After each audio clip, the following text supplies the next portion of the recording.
on behalf of the VasCog Executive Committee, I just really want to thank all of you for attending VasCog 2021. It's been a fantastic 2 days. I want to say special thanks to our conference organizers, which include Professor Raj Kalaria, John O'Brien, and Hugh Marcus for this stellar program, as well as the technical support of the Newcastle team. So we really appreciate, because this really went fairly hassle-free in terms of the Zoom and the breakout rooms, et cetera. So that's been a great thing.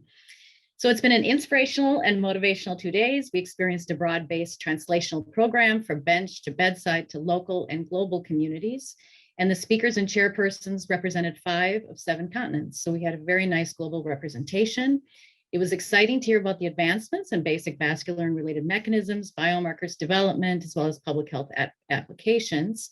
And I think one of the highlights of this particular meeting was the representation of some of the newer regional and global research consortia that have been created in relationship to VCI, VCID, and cerebrovascular disease. So that's exciting to see. I also want to say special thanks to our early career investigator leaders, Hilda Vandenbrink and Anna Marcelia, who've really done a stellar job bringing forward the ECI goals for VasCog in terms of involving early career investigators. And I'd also like to acknowledge the contributions of the VasCog Executive Committee members, many of whom chaired sessions at this meeting. So many thanks to everybody for stepping up and taking time out at various odd times during the day and night to participate. So one thing I just wanted to reiterate was something that the ECI lead said today, that please note that over the course of the next year, you're going to be getting some additional communications from us, pre-2023 meeting, which Professor Skoog will introduce to you in a minute. But we are in the process of responding back to feedback from the VasCog membership for perhaps some special topics, Zooms and webinars, as maybe some mentorship series, especially for the early career investigators. And consequently, we will be probably asking some of the folks here who are later career investigators to provide some assistance with either the sharing of knowledge or mentorship. So just be on the lookout for emails from us. And then also make sure you take a look at the LinkedIn link that's on the ECI website, that's part of the VasCog website, because it is right there and you can participate in dialogue. Both Hilda and Anna are very good about posting opportunities for postdocs, for other early career positions. And hopefully you've all been kind of tweeting as well, as Hilda's been leading the task of tweeting related to this meeting prior to it. So I think, and then one additional thing is to remember, I know that Anders Wallin presented yesterday related to our new journal, Cerebral Circulation, Cognition, Behavior, our new journal home. So please do consider submitting papers to this journal. They can be original research papers, they can be reviews, mini reviews, commentary, editorials, etc. But please do consider that as a place for your manuscripts. We do have the ability to submit by the end of this year for free. And so please do take advantage of that fiscal opportunity as well.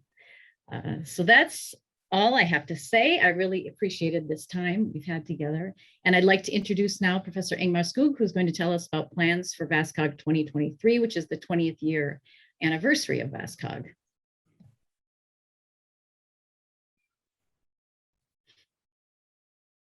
Oh, you're on mute, Ingmar. I know this is one of the dementia tests. I'm coming up to that age now. Anyway, I should have some pictures here. And I also want to thank all the organizers for this fantastic meeting. And I'm really sorry not being able to be in Newcastle. Let's see, could I have the first picture? Do you have that? Do all of you see the pictures? Because I don't think I can. Anyway, if you see what I see, say next. What? Say next, and it might move. I will say next. It just looks strange on my computer. So anyway, VasCog 2023. I think all of us are waiting. No, I didn't say picture now. Go back, please.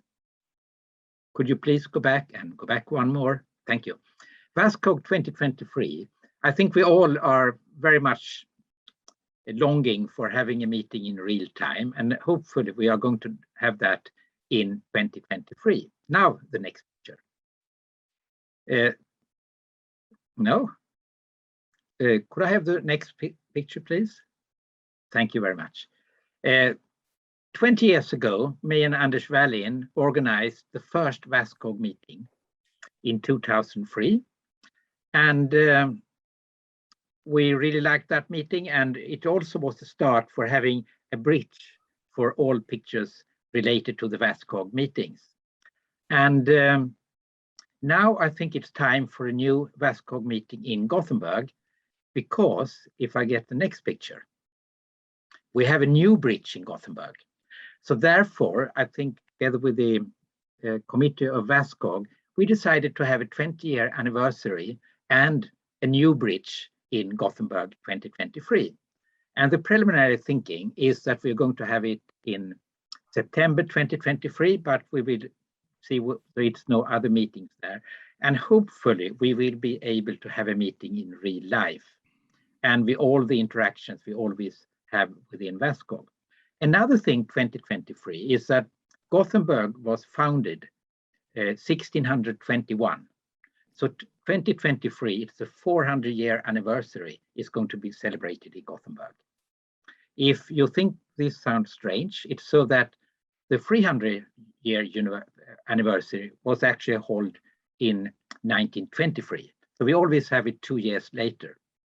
The first delay for the 400th anniversary was probably partly because of the Spanish flu, and of course now we have the delay because of the COVID-19. But in Gothenburg we always have it 2 years later. But the VasCog meeting will really be a 20-year anniversary. Next. So anyway, for you who don't know Gothenburg, it's a gateway to Scandinavia. We have daily flights connection to all major European cities. It's less than 1 hour from Stockholm, Copenhagen, and Oslo. We have we actually only have one international airport, I realize now, but that's okay. We have frequent ferry services from Denmark, Germany, and United Kingdom, and we have a lot. It's very easy to come to Gothenburg. Next slide, please.